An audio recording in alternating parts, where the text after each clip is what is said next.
بسم الله الرحمن الرحيم والصلاة والسلام على أشرف المرسلين سيدنا محمد وعلى آله وصحبه أجمعين. Donc, mes chers étudiants, nous allons aujourd'hui faire la leçon numéro 9.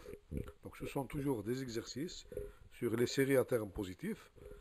Et donc, aujourd'hui, nous allons faire un exercice dans lequel nous allons comparer nos séries avec des séries harmoniques, des séries de Riemann.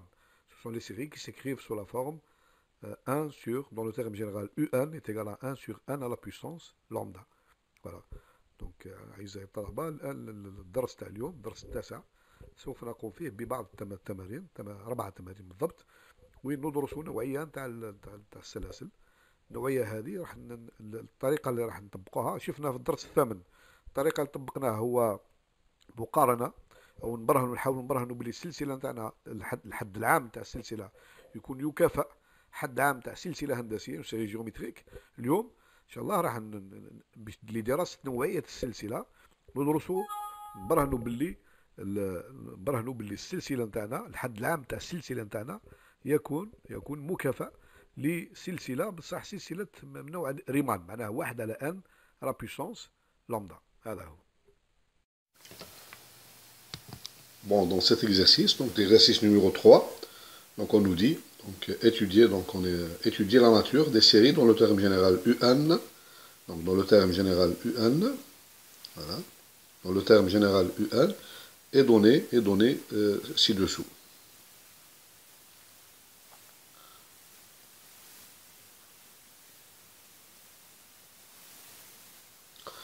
Donc on nous dit donc dans cet exercice, l'exercice numéro 3, donc étudier la nature des séries dans le terme général, donc UN, donc, et de la forme suivante. Donc petit a, UN est égal à 1 moins cosinus 1 sur n. La deuxième série, donc le terme général de la deuxième série B, donc c'est UN est égal à racine énième de n divisé par n plus 1 moins 1. Donc la troisième série, c'est la série C, donc le terme général UN est égal à n à la puissance moins 1 moins 2 sur n. Et la quatrième série, c'est la série D. UN est égal à n au carré, A à la puissance racine de n, avec A, un nombre réel strictement positif. Bon, on nous dit donc de résoudre ce problème, c'est-à-dire trouver la nature de la série donc, en question, de terme général UN, en la comparant donc, à une série de Riemann. Donc la série harmonique de Riemann, c'est 1 sur n à la puissance lambda. Voilà, donc nous avons vu dans l'exercice numéro 2, donc c'est le même exercice à peu près, mais on nous a demandé donc, de trouver la nature de la série UN, de terme général UN, en la comparant donc, à la série alpha à la puissance 1, la série géométrique. Là c'est différent, donc là c'est différent, donc on la compare à la série donc, harmonique ou bien la série de Riemann, 1 sur n à la puissance lambda. Donc نعاود بالعربية. Donc dans cet exercice, l'exercice numéro 3 في التمرين الثالث هذا المطلوب هو إيجاد نوعية السلسلة الحد العام نتاعها UN. يعني ندرسوا هل السلسلة هذه متقاربة أو متباعدة. وكيف نقوم بهذه الدراسة؟ نبرهن باللي المتتالي نوجد مكافئ للحد العام UN، مكافئ من الشكل 1 على n، مكافئ من نوع سلسلة ريمان، هي لا سيري هارمونيك 1 على n أس لامدا. عندنا 4 سلاسل الحقيقة A B C D الأولى قريناهم دونك هذوما 4 سلاسل، كل واحدة منهم أول حاجة نقولها ان ايكيفالون، مكافئ نتاعها، وعلى حسب بما أن المكافأة هو 1 على n على بويسونس لامدا، ونعرفوا وقتها السلسلة هذه تكون متقاربة وقتها تكون متباعدة. معروف بلي السلسلة تكون متقاربة لما لامدا يكون أكبر من 1 ستريكتومون، ومتباعدة في الحالة الثانية. إذن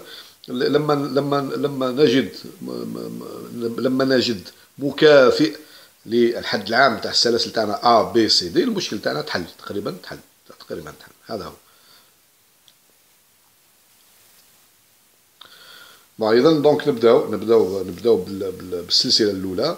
دونك السلسلة الأولى نتاعنا هي دونك نبداو بالسلسلة الأولى هي A دونك somme de UN avec UN يساوي دونك هاي السلسلة هذه، دونك السلسلة تاع الأولى هي UN، فوالا UN est égal à 1 moins cosinus 1 sur 1.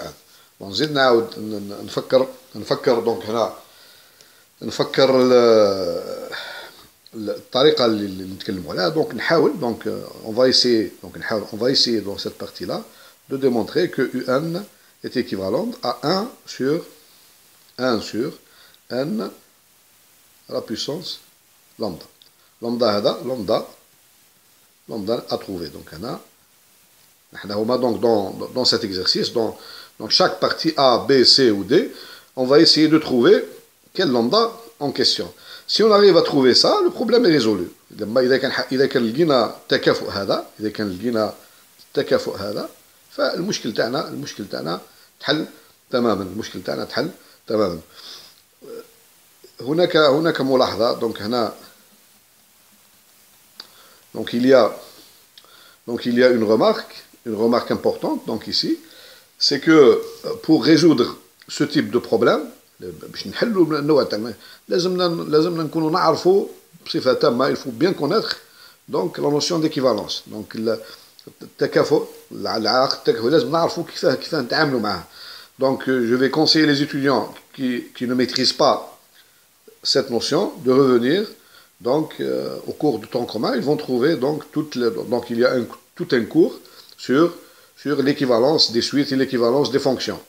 Bon, les techniques, comment on utilise les techniques, les propriétés, etc. Comment on fait pour donc trouver l'équivalence d'une fonction. Bon, pour ma part, بالنسبة لي أنا في الدرس هذا نعطيكم بعض الأمور اللي نستعملها. Donc je vais vous donner quelques techniques que j'utilise après, donc que j'utilise dans ces exercices pour trouver, parce que le مشكل تاعي واش راح نلقى comment trouver par exemple كيف نلقى l'équivalence تاع عندي fonction f de x كيف نلقى l'équivalence تاعها g de x. Comment trouver donc كيف نلقى عندي une fonction f de x, j'ai une fonction f de x. Comment trouver un équivalent simple, Donc il y a une technique très simple, très simple, c'est que on l'a vu en tronc commun. Qu'est-ce qu'on fait? On fait un développement limité. On a un développement limité d'ordre 1. Donc il y a qu'un f de x, un développement limité. f de x est égal à un polynôme Pn de x, donc un développement limité d'ordre 1, plus le reste ici, x à la puissance n, epsilon de x. Et bien vous avez, vous avez directement, un équivalent à la fonction f de x. L'équivalent, c'est le polynôme Pn de x. Donc c'est pas la peine, je vous donne les résultats seulement. Qu'est-ce qu'on va utiliser? Donc ceci implique directement que f de x, le voisinage de 0, donc je pense voisinage de 0, donc équivalent à Pn de x, voisinage de 0. Donc vous avez directement ici donc un équivalent donc de votre fonction f de x, c'est la partie polynomiale. Donc le polynomial الكثير الحدود هو راح يمثل donc un équivalent de la fonction f de x. Maintenant, comment je trouve Pn de x? Là, c'est simple. Donc, par exemple, si la fonction est dérivable, donc je fais le développement Taylor d'ordre n au voisinage de 0. C'est la fonction. Donc, il y a beaucoup de techniques pour trouver le polynôme Pn. Voilà, donc ça c'est tout près. Donc ça, c'est الطريقة هذه. Donc, بسهولة خلاص نديروا un développement limité d'ordre 1. نلقاو مباشرة donc l'équivalent تاع f de x في جوار تاع النقطة 0. هذه هي التقنية الأولى donc اللي راح نستعملها في التمارين الأولى نتاعنا هذوما تاع l'exercice 3, de l'exercice 3. Bon, il y a des théorèmes, donc il y a beaucoup de théorèmes sur les équivalences. مثلا si vous avez une fonction f de x, par exemple f de x qui converge vers L, alors ceci implique que f de x donc équivalente à L. L est différent de 0. Par exemple, c'est par exemple la limite. Donc toute fonction équivalente à sa limite. Pourquoi? Parce que si vous dites, on peut considérer que la fonction L est une fonction constante. Donc je vais faire la division f de x divisé par L. Donc limite lorsque x tend vers limite de f de x lorsque x tend vers par exemple x0 est égal à quoi? Est égal à L divisé par L, donc est égal à 1. Donc vous voyez bien que f est f est équivalent donc, au voisinage du point x0 à sa limite. Par exemple, l'une des techniques. Donc je peux considérer si, mais il faut donc qu'elle soit différente de 0. Il y a d'autres donc des techniques. Bon, je vais les citer.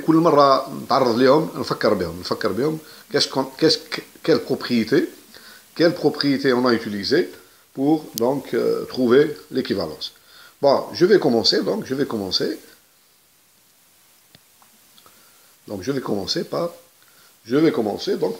cet exercice. Donc par cet exercice, j'ai donc ici un est égal à 1 moins cosinus 1 sur 1. Donc je vais écrire donc, le développement d'ordre 2 seulement. Donc je vais considérer le développement d'ordre 2 de cosinus x. Cosinus x est égal à quoi? Donc est égal à cosinus 0. Donc je vais l'écrire, cosinus 0. Plus la dérivée de cosinus, c'est plus, je vais écrire, plus, donc sinus 0 sur factoriel 1, x, plus, donc ici, la dérivée, donc,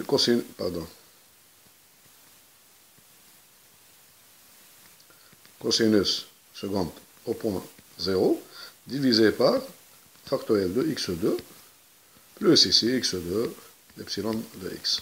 Voilà. Donc vous voyez bien que ceci est égal à donc 1.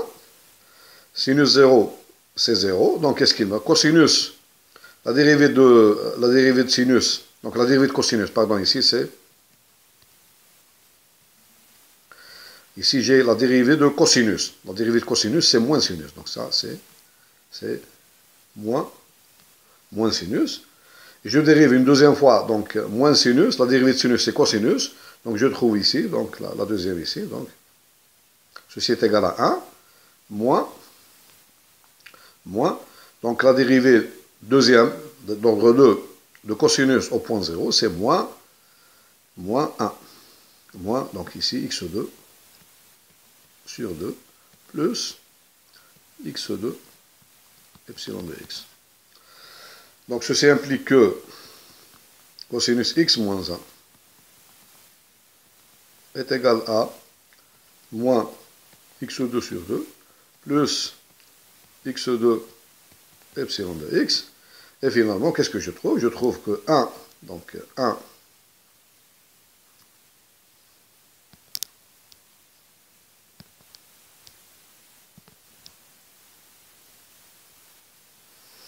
donc ici 1 moins cosinus x est égal à quoi? Donc est égal à x2 sur 2. x2 sur 2.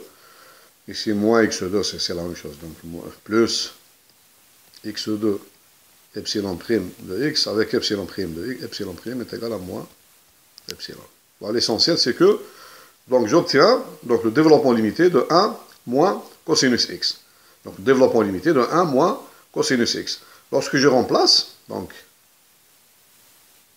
j'obtiens 1, donc directement 1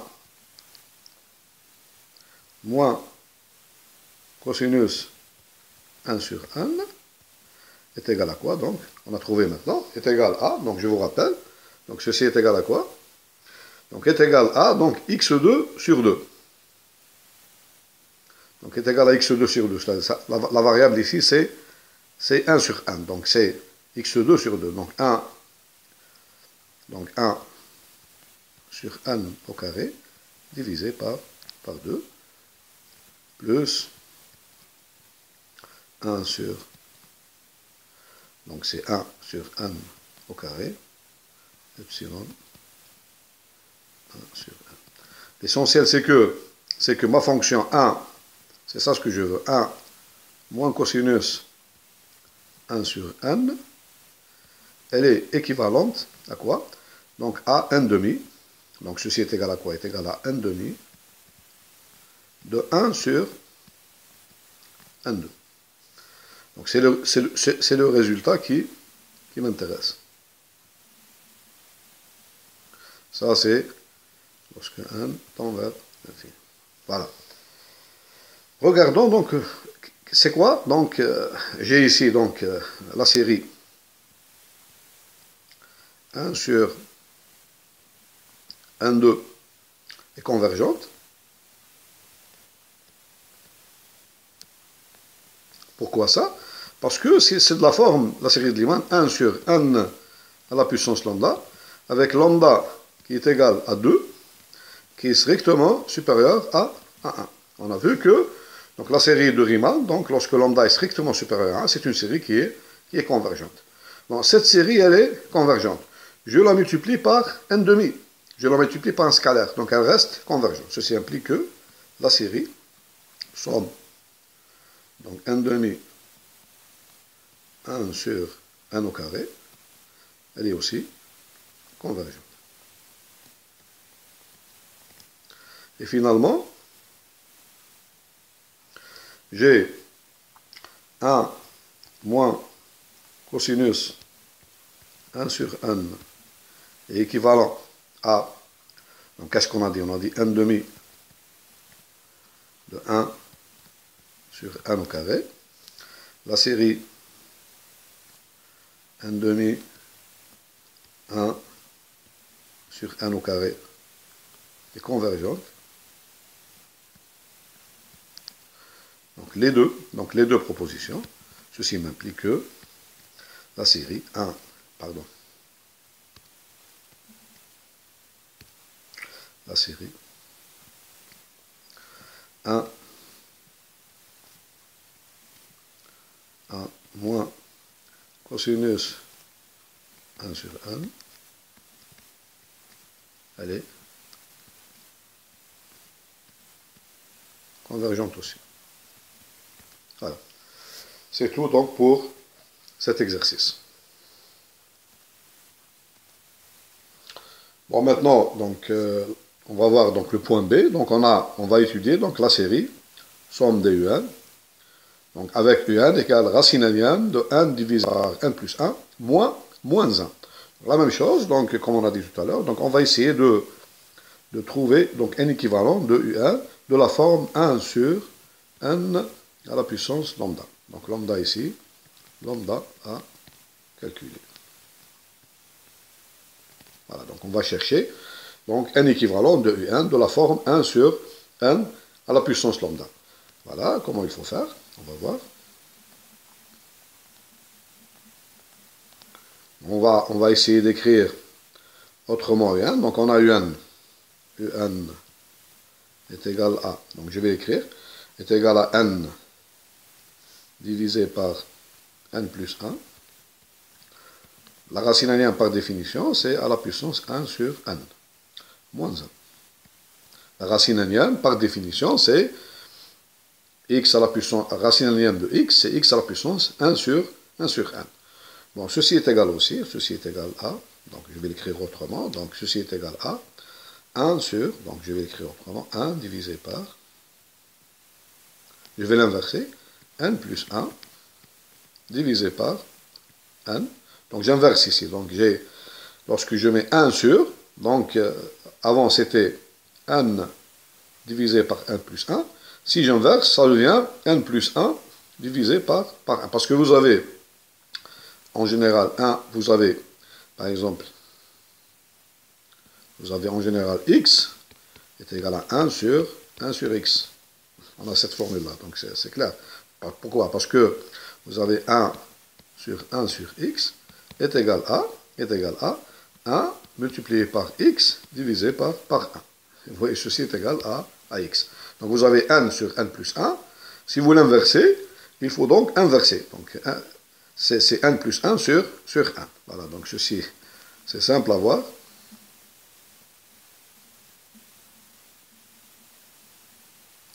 Et maintenant, ceci est égal à quoi? Pardon. Donc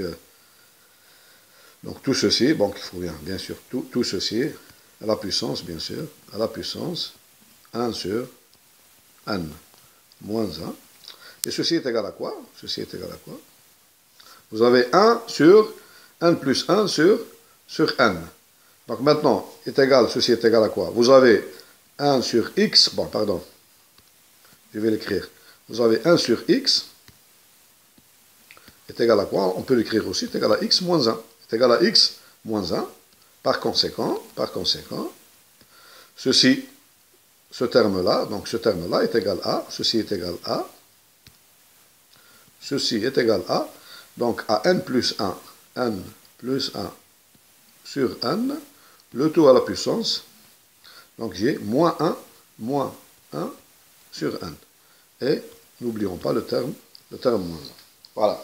Donc je l'écris encore d'une autre façon, ceci est égal aussi à, donc je divise, donc j'ai n plus 1 sur n est égal à n sur n, c'est-à-dire 1 est égal à 1, plus 1 sur n, donc le tout à la puissance, je vais essayer d'effacer un peu ici, voilà.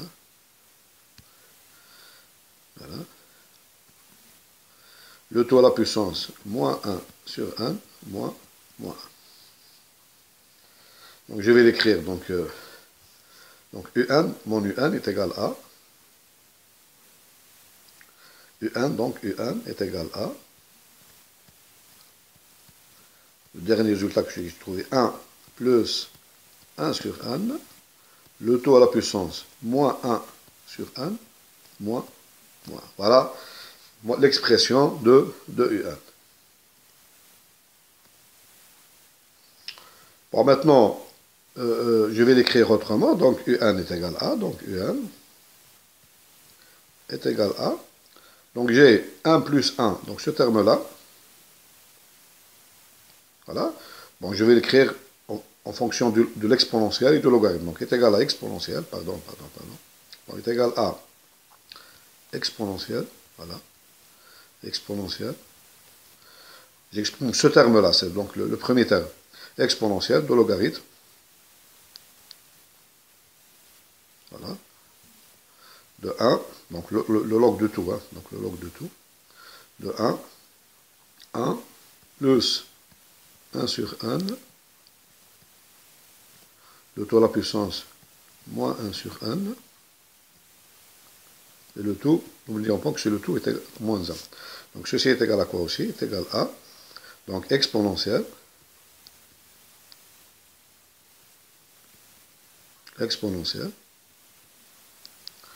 donc moins 1 sur 1, donc les propriétés du logarithme, log, donc logarithme n'est pas rien de 1 plus 1 sur 1. Voilà, moins 1. Bon, maintenant, je vais donc faire un développement limité. Donc, je vais faire d'abord le développement limité de cette expression-là. Bon, j'ai, lorsque n tend vers l'infini, donc 1 sur n, il est dans le voisinage de 0. Donc, je vais faire un développement limité de log de 1 plus, c'est le développement de, donc log de 1 plus u, log de 1 plus u, voisinage de 0. Donc, ceci est égal à, je vous montre donc ceci est égal à, donc est égal à U plus U epsilon de U. C'est-à-dire log de 1 plus U au voisinage de 0, il est équivalent à U. Donc c'est ce que je vais utiliser, parce que j'ai 1 sur n, j'ai ici 1 sur n, lorsque n tend vers l'infini, il est voisinage de 0. Donc ceci est égal à quoi? Donc je peux l'écrire comme ça, est égal à, donc je laisse l'exponentielle, je le développe après, exponentielle, de quoi? De moins 1 sur n, facteur 2, donc je vais écrire log de 1 plus 1 sur 1, donc c'est 1 sur n, voilà, c'est E, ça c'est U, 1 sur 1, plus 1 sur n, epsilon de 1 sur n.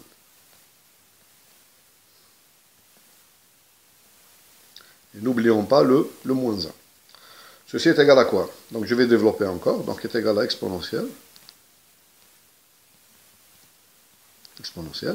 Donc moins, je développe ici, moins 1 sur n au carré, plus moins 1 sur n2, epsilon, enfin 1 sur n, voilà la chose, moins 1.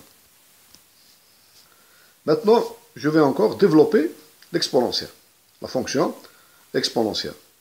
Donc, on connaît que exponentielle au voisinage de 0, parce qu'on voit bien ici que on est lorsque 1 tend vers l'infini, donc ce terme-là, il est dans le voisinage de 0.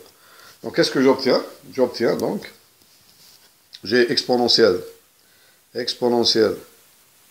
de x, voisinage de 0, est égal à quoi? Est égal à 1 plus x sur factoriel, plus x sur factoriel 1, c'est-à-dire 1, plus, donc ici, d'ordre 1, je vais faire un développement d'ordre 2, plus x, epsilon de x. Ça, c'est le développement de l'exponentielle au voisinage de 0. Donc, si j'applique cette formule-là,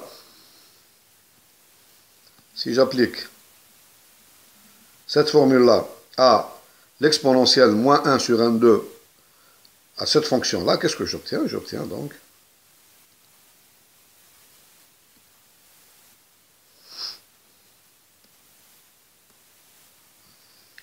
bon, après des calculs très simples, donc ceci est égal à, donc je fais le développement de l'exponentielle.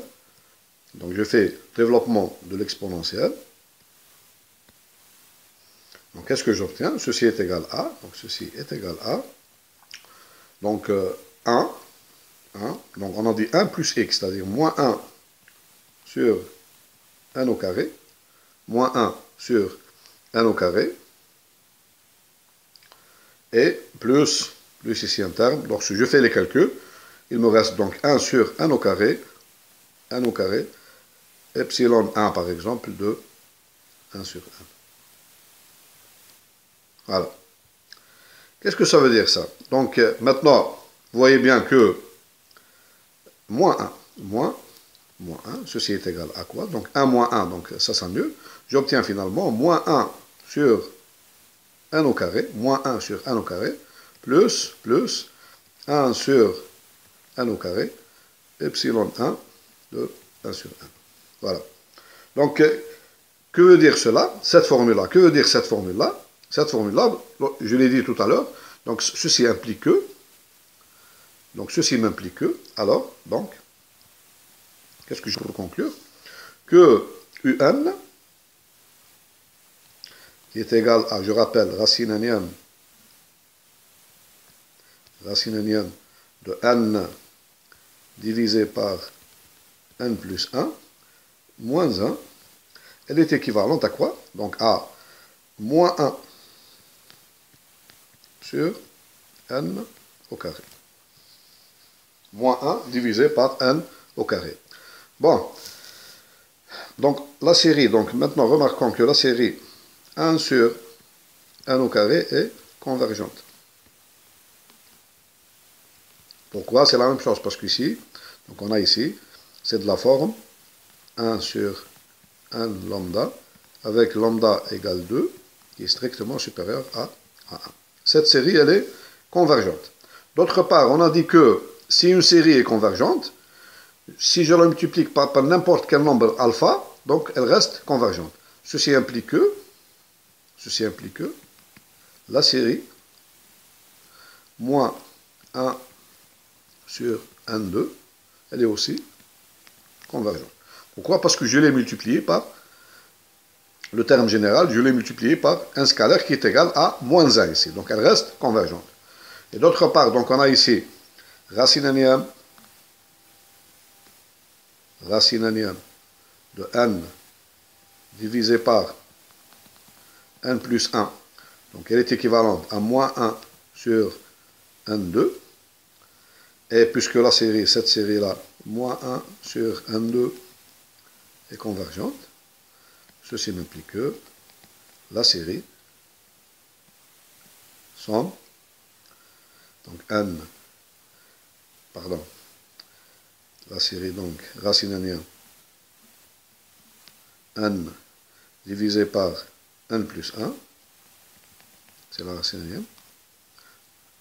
Bon, je vais l'écrire autrement, donc moins 1, elle est aussi convergente. Voilà. Bon, maintenant la partie C, nous avons la série somme des UN, avec le terme général UN est égal à n moins 1, à la puissance moins 1, moins 2 sur 1. Donc on va essayer de l'écrire autrement, donc on va essayer de l'écrire sous la forme UN. Donc par définition, c'est quoi ça?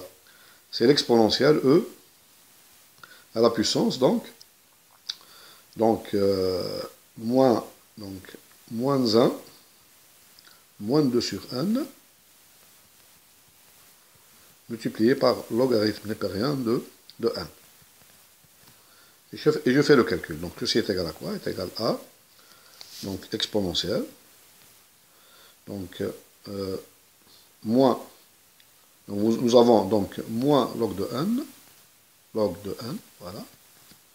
Et la deuxième partie, donc, moins 2 fois, moins, donc nous avons moins log de 1, et le deuxième produit, c'est moins 2 fois log de n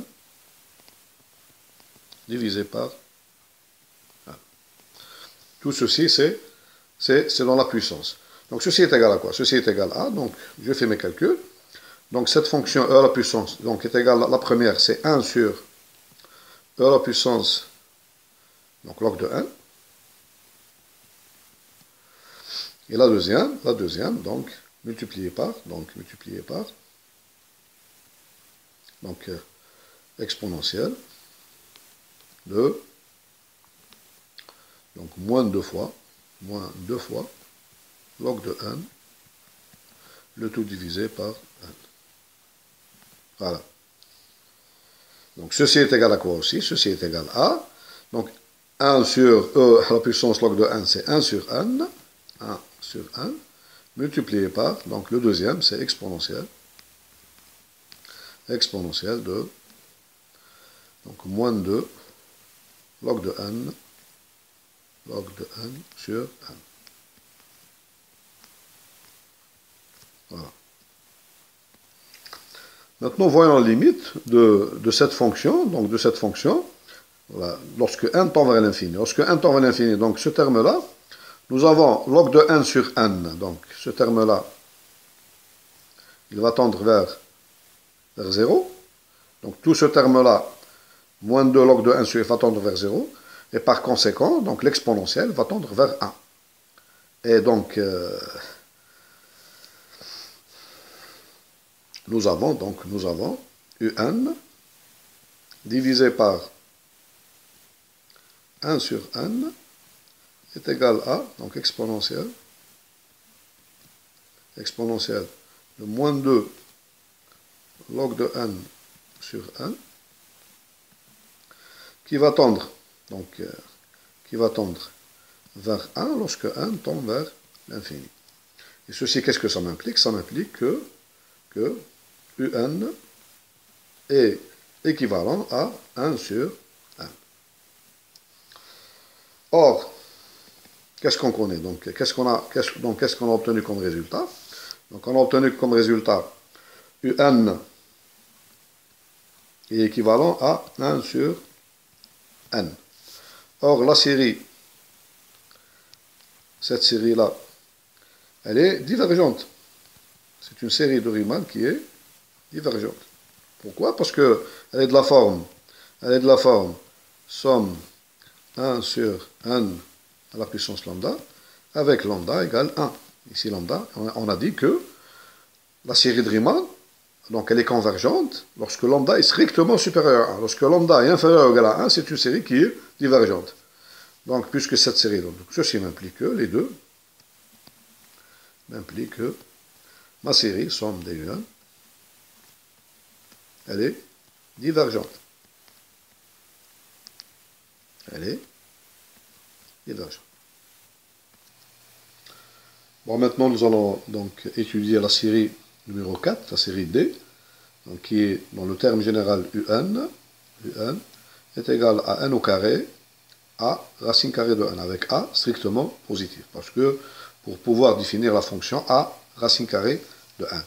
Donc on va l'écrire autrement, donc on a un, voilà, un est égal à n au carré, donc e exponentielle, la définition de a, la puissance racine carrée de 1, c'est e à la puissance, donc racine carrée de 1, logarithme népérien de a.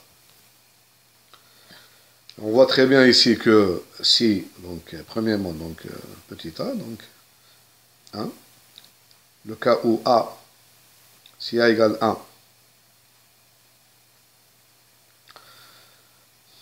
donc si a est strictement supérieur à 1, le premier cas, si a est strictement supérieur à 1. Regardez bien la fonction logarithme, la fonction log, ça c'est 1. Si a est compris entre 0 et 1, nous avons le logarithme, il est négatif. Mais si a, comme dans le cas, est strictement supérieur à 1, donc vous avez le logarithme, il est strictement positif. Donc le logarithme, il est strictement positif. Donc nous avons donc racine carrée de n multiplié par logarithme népérien de a. Il va tendre vers plus l'infini lorsque n tend vers l'infini. Et par conséquent, nous avons donc l'exponentielle de racine carrée de 1 logarithme népérien de a multiplié par n2, il va tendre aussi vers plus l'infini lorsque n tend vers l'infini. Donc nous avons, finalement, qu'est-ce que nous avons? Nous avons donc une série, somme des un, telle que un tend vers plus l'infini lorsque n tend vers plus l'infini. Donc c'est une série dont le terme général, donc nous avons donc un ne tend pas vers 0 lorsque n tend vers l'infini. Par conséquent, donc si a est strictement supérieur à 1, ceci m'implique nécessairement, ça c'est la condition nécessaire de convergence n'est pas vérifiée. Donc ma série somme des U1 est divergente. Pourquoi cela? Parce que nous avons dit, si, je vous rappelle le théorème donc très célèbre, donc somme des UN convergentes implique UN nécessairement tend vers 0. Ça c'est la proposition P. Et ça c'est la proposition Q. Nous avons donc P implique Q. Donc de ceci, qu'est-ce que je peux tirer? Non Q implique non P. Ça veut dire si, qu'est-ce que ça veut dire cela? Non Q c'est quoi? UN ne tend pas vers 0, parce que n tend vers l'infini, implique le contraire de la série convergente, c'est la série est divergente.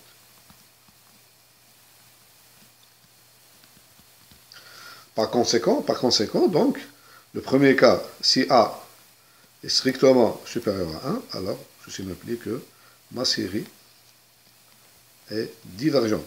La série, elle est divergente. Donc ce cas, donc, il est étudié. Bon, maintenant, voyons les autres cas. Donc on a dit que ceci est égal à, donc n au carré, donc exponentielle, e à la plus, exponentielle, donc e, racine carrée de 1, logarithme népérien de a. Maintenant le deuxième cas, a égale 1. Supposons que a égale 1. Que devient un? Un est égal à quoi? Donc si a est égal à 1, donc on obtient log de 1 est égal à 0. Et donc cette expression-là, elle est égale à 0. Donc l'exponentielle de 0 est égal à 1. Donc un est égal à n au carré. Et ce terme-là, il tend vers plus l'infini, lorsque n tend vers plus l'infini. Ça veut dire aussi, dans ce cas-là, un ne tend pas vers 0, lorsque n tend vers l'infini.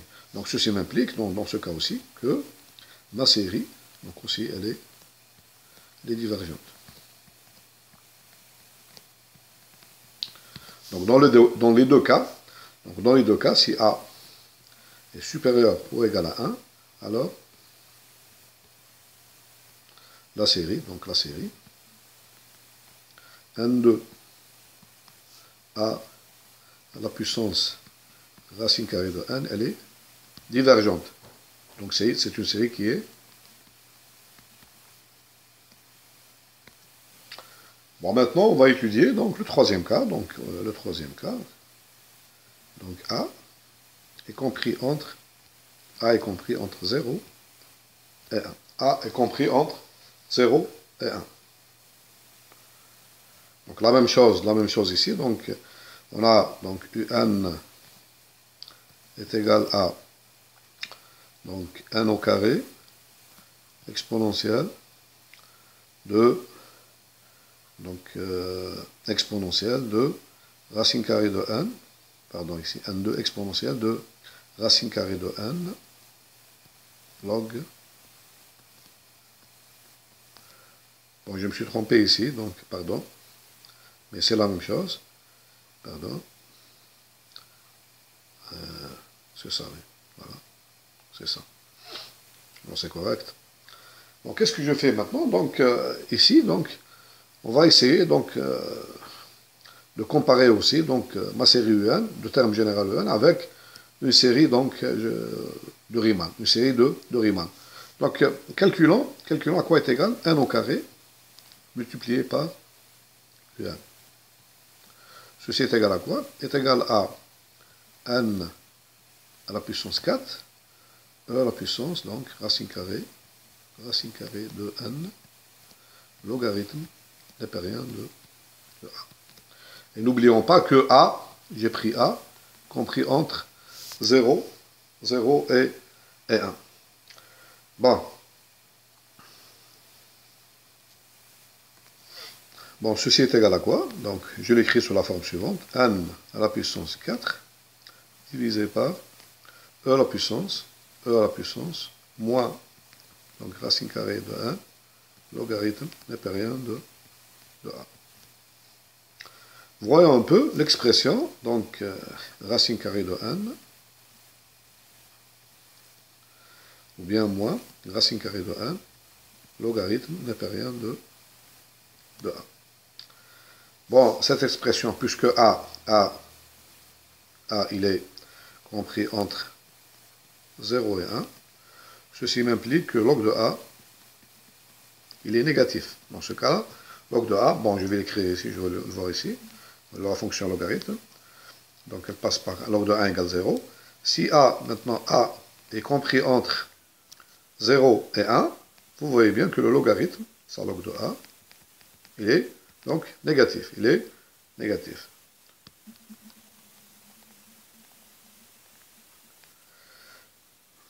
Ça implique quoi cela?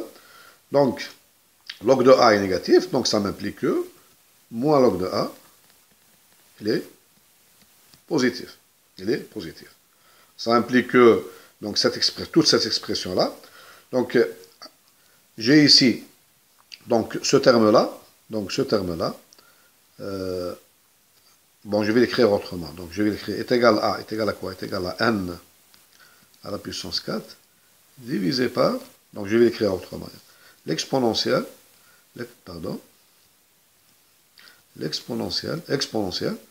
de racine carrée de n multiplié par moins log de a. Voilà. Donc vous avez ce terme-là qui est positif, donc ce terme-là, il est positif. Donc j'ai comme si, donc j'ai une puissance n à la puissance 4 divisé par l'exponentielle, Donc cette fonction-là, elle tend vers plus l'infini, et cette fonction-là aussi, elle tend aussi, c'est une exponentielle, elle tend aussi vers plus l'infini. Mais l'exponentielle, cette fonction-là, bon, je vais la tracer en haut. La fonction au dénominateur, elle tombe plus vite que la fonction n à la puissance 4. Et on sait que x à la puissance x à la puissance alpha divisé par e à la puissance x, donc c'est la limite est égale, lorsque x tend vers l'infini, est égal à 0. Donc le résultat que j'obtiens, j'obtiens que limite, lorsque n tend vers l'infini, de quoi? De la fonction n2 un est égal à 0. Donc cette fonction, c'est exactement n2 u à la puissance est égal à cette fonction n4 u à la puissance est égal à cette fonction-là, voilà, est égal à cette fonction-là aussi. Donc tout cela tend vers 0. En conclusion, Qu'est-ce que j'ai démontré? J'ai démontré que limite de n2, n au carré, un, lorsque n tend vers l'infini, plus l'infini, est égal à 0. Donc la condition, je suis toujours dans le cas A, compris entre 0 et 1. La condition nécessaire de convergence, elle est vérifiée. Mais ceci n'implique pas, cette condition-là, n'implique pas que la série, ma série, donc UN, est convergente. Non. Mais malgré ça, je démontrer que UN est convergente. Donc ceci par définition, qu'est-ce que ça veut dire? Ça veut dire que, par définition, la limite égale 0 ici, quel que soit epsilon positif, il existe n tel que, si n est plus grand que ce rang n de epsilon, alors qu'est-ce que j'ai? Des fois, il faut utiliser la définition. On a donc, ma suite, c'est n2 un moins 0, moins la limite qui est égale à 0, moins 0, est inférieur à epsilon. Ceci est vrai pour tout epsilon. Quel que soit epsilon, il existe un rang, n de epsilon, qui vérifie cette propriété. Qui vérifie cette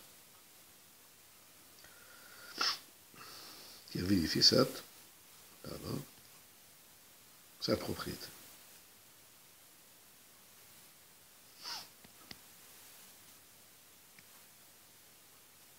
Bon, puisque cette propriété est vraie pour tout epsilon positif, donc on va prendre comme cas particulier, on va prendre epsilon égale, donc ici, on va prendre epsilon,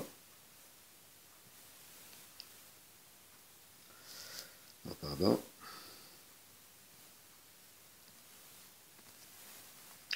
donc puisque cette propriété est vraie pour tout epsilon positif,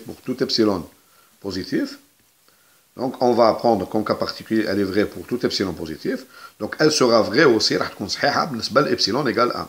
Je vais prendre epsilon égale 1.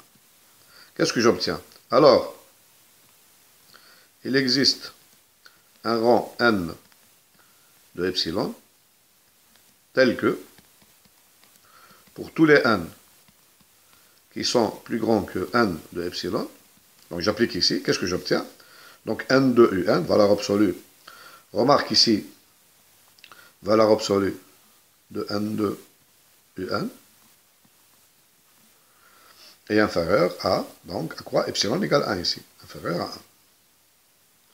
Or, n2 un, ma suite un, elle est à terme positif. Donc la valeur absolue de ceci, donc, ça implique que, donc, valeur absolue de n de un est égale à n de un, c'est-à-dire j'ai n de un est inférieur à 1. Maintenant, elle est aussi, donc, positive. Maintenant, je divise. J'ai obtenu ça, donc j'ai dit, il existe un indice n appartenant à grand N, tel que, quel que soit n, si n est plus grand que cet indice-là, alors j'ai 1, donc un, elle est donc comprise entre 0 et 1 sur n2. Donc je vous rappelle que n de un, tout est positif ici, donc tout est positif. Donc je divise le tout par 1 sur, je divise par n2, donc j'obtiens finalement, un est compris entre 1 sur n2 et 0. Et ça c'est vrai pour tous les 1 qui sont plus grands que n de 1. n de 1. C'est un indice, c'est un entier, donc, qui est donc pour tous les 1 qui sont plus grands que cet entier-là, alors j'ai U1 est comprise entre 0 et 1 sur n2. Ça veut dire quoi ça? Ça veut dire que, donc maintenant, j'ai une série à terme positif, telle que, donc je pose ici, Vn est égal à 1 sur n2. Donc j'ai obtenu, quel que soit n supérieur à n de 1, j'ai Vn j'ai ma suite UN, elle est inférieure à V1. Or, la série Vn qui est égale à la série 1 sur 1, 2, elle est convergente. C'est une série de Riemann. J'ai ici lambda qui est égal à 2, qui est plus grand que 1. Ceci m'implique que, c'est un théorème qu'on a vu avant, cette implication, cette condition-là m'implique que somme des UN est aussi convergente. C'est la comparaison ici. J'ai UN qui est plus petite que V1, UN est plus petite à partir d'un certain rang, donc elle est plus petite que V1, V1 est convergente, implique, si la plus grande est convergente, donc la plus petite elle reste aussi convergente. Voilà, donc on a besoin ici seulement de cette inégalité on n'a pas besoin de l'équivalence. On a utilisé seulement l'inégalité pour conclure que la série somme des UN est convergente.